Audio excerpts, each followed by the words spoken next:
Good morning mga katropa, kamusta po kayo lahat? At etong kasama ko. Ako nga po pala si Raymart TV guys. So yun, what's up mga kanega, si katropa. Yes! So ngayon nag-collab kami kasi may gusto po akong itanong sa kanya at ito yung nagiging blessing sa kanya. Yan, katrops, nasaan tayo ngayon? So nandito tayo sa Angono, sa Taytay, sa May Tikling, dito tayo sa Leadership Camp 2025 na tinatawag na Equip. Yun, so yung Equip na yung mga katrops, yun yung title na aming leadership camp dito po sa TMAC Next Gen. So mga katrops, may tatanong ako kay Kanega. So ano yung naging blessing sa'yo ng camp na to? So, muna syempre salamat ko sa Panginoon. Praise God dahil opportunity ko as a leader na matagdagan ng kaalaman sa mga gawain sa church, even sa mga hindi na sa church, sa mga ginagawa natin like sa school, sa bahay, and then sa mga ibang mga other aspect na pwede natin i-apply as a leader. So naging malaking sa ito, kumbaga talagang napasama ka sa camp. Ay ano kasi, may nag-good sa'yo or may nag-invite sa'yo?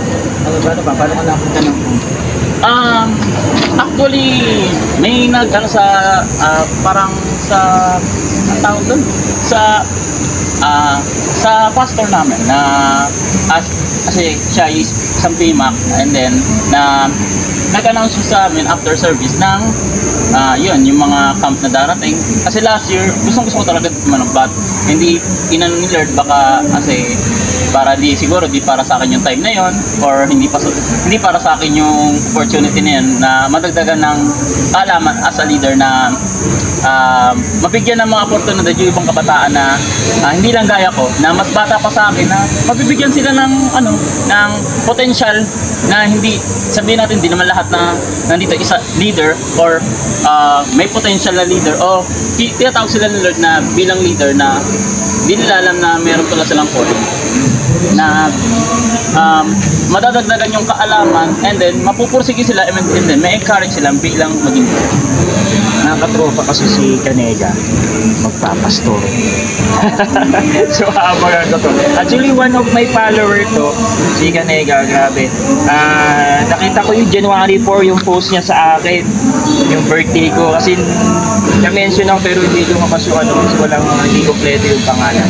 Pero blessing to si Kanega from Pasig City Alliance Church, kay Pastor Jessica, shoutout sa'yo.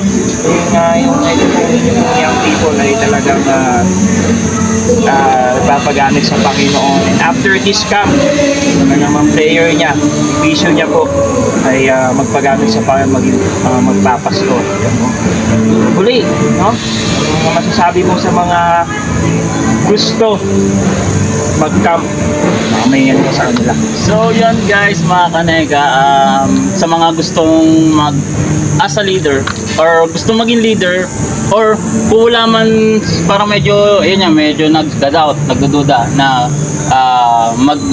maging leader, huwag kayong mag-actively na sumama dito sa mga gawain ng leadership camp, kasi dito ma-strength, ma-improve yung inyong mga kaalaman bilang isang pamumuno ng hindi lang ng simbahan kundi ng iba't ibang aspect ng mga gawain dito sa ating mundo na kinalalagyan natin na bilang isang kabataan, lalo sa ating mga kabataan, na ini-invite ko kayo na sumama sa mga camp na ito, youth camp, and lalo sa leadership camp, na hindi ordinary na camp lang ito, kundi pag-uwi natin, may apply natin sa ating mga pang-araw-araw, and then sa mga ating mga